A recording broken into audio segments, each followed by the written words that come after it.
Bonjour, bienvenue dans cette autre capsule dans peu de mots. Aujourd'hui, j'ai juste une petite parole d'encouragement à propos des héros de la foi qu'on retrouve dans le livre des Hébreux au chapitre 11, les versets 32. À partir du verset 32, ça dit « Et que dirais-je encore, car le temps me manquerait pour parler de Gédéon, de Barak, de Samson, de Jephthé, de David, de Samuel et des prophètes, qui par la foi vainquirent des royaumes, exercèrent la justice, obtinrent des promesses, fermèrent la gueule des lions, éteignirent la puissance du feu, échappèrent aux tranchants de l'épée, guérirent de leurs maladies, furent vaillantes à la guerre, mirent en fuite des armées étrangères, des femmes recouvrèrent leur mort par la résurrection, et d'autres furent livrés au tourment et n'acceptèrent point de délivrance afin d'obtenir une meilleure résurrection. D'autres subirent les moqueries et le fouet, les chaînes et la prison. Ils furent lapidés, sciés, torturés. Ils moururent par l'épée. Ils allèrent çà et là vêtus de peau de brebis et de peau de chèvre, dénués de tout, persécutés, maltraités, eux dont le monde n'était pas digne, errant dans les déserts et les montagnes, dans les cavernes et les antres de la terre, tout cela à la foi desquels il a été rendu témoignage. Et le verset continue. Mais aujourd'hui, on regarde l'exemple de ces hommes-là et on les appelle les héros de la foi. Et on regarde leur vie et on admire leur vie, on admire leur foi, on admire leur courage et comment est-ce qu'ils se sont tenus sur leurs convictions pour être capables de faire ces exploits-là, pour être capables de renverser des royaumes, d'apporter la justice et même d'endurer la souffrance et le martyre pour leurs convictions, pour leur foi. Mais aujourd'hui, si c'est ce type d'hommes-là, s'ils vivraient aujourd'hui, ces hommes-là, comment est-ce que les hommes et l'Église même traiteraient ou parleraient de ces gens-là en regardant leur style de vie? Je suis convaincu qu'aujourd'hui, en 2022, s'ils seraient présents, mais ces gens-là se feraient appeler de toutes sortes de noms et se feraient étiqueter avec toutes sortes d'étiquettes, comme on entend aujourd'hui. Je suis convaincu que ces gens-là se feraient traiter de fanatiques ou de radicaux ou d'extrémistes ou de lunatiques, d'édentés, de complotistes. Toutes ces étiquettes-là que le monde essaye de mettre sur les gens qui ont la foi en Dieu, ces gens-là qui gardent la parole prophétique, qui ont des convictions sur la parole prophétique biblique des derniers jours.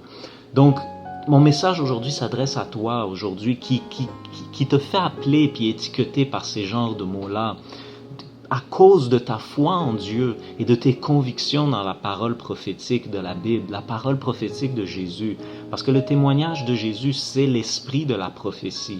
Donc toi, aujourd'hui, qui te fais étiqueter comme ça, je veux juste t'encourager à garder la foi, à garder tes convictions jusqu'au bout, à persévérer, à garder tes convictions dans la parole prophétique de Jésus, la parole prophétique de la Bible, dans la parole de Dieu. Garde ta foi, parce que cette parole prophétique-là, c'est ça, la lampe à nos pieds qui nous éclaire dans ces temps ténébreux, qui éclaire nos pieds, notre chemin dans ces ténèbres dans lesquelles on vit sur la terre aujourd'hui. Donc, je veux juste t'encourager à endurer et à persévérer malgré la souffrance, malgré les persécutions, malgré toutes ces étiquettes qu'on essaie de te mettre. Parce qu'aujourd'hui, on se fait maltraiter, on se fait étiqueter, on se fait mal juger et tout ça. Mais demain, lorsqu'on va regarder en arrière, c'est ta foi à toi qui aura persévéré jusqu'au bout, qui aura enduré. C'est ta foi à toi qui va être admirée. C'est ta foi à toi qui va être louée. C'est ta foi à toi qui va être félicitée. Et tu vas être justifié pour ta foi. Parce que l'histoire va démontrer la véracité des choses qu'il y avait en toi, de tes convictions. Donc je veux t'encourager à endurer, à persévérer, parce que les souffrances du temps présent sont incomparables à la gloire à venir. Que ce soit la gloire de triompher par-dessus des gouvernements et des royaumes de ce monde qui sont corrompus et de réussir à apporter la justice ici-bas sur la terre ou dans ton pays, dans ta nation, ou que ce soit la gloire de rencontrer Jésus face à face parce que tu as enduré la persécution et même le martyre jusqu'à la mort et que tu te retrouves dans la présence de Dieu. peu importe, endure, parce que cette gloire à venir est incomparable aux souffrances du temps présent. Et ces souffrances-là sont incomparables à cette gloire qui s'en vient pour toi si tu persévères jusqu'au bout.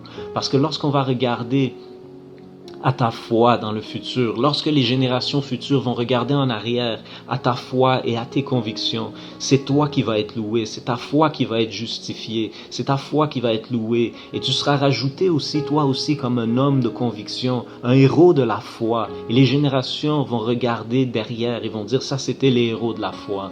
Donc je veux juste t'encourager, n'abandonne pas la foi, garde tes convictions dans la parole prophétique, parce que c'est Dieu qui va te récompenser et te donner la couronne que tu mérites, parce que ici-bas, tu n'es pas digne de ce monde. Alors, au nom de Jésus, je prie que sa grâce et sa paix et la communion du Saint-Esprit soient avec toi. Que Dieu te bénisse et garde le cap.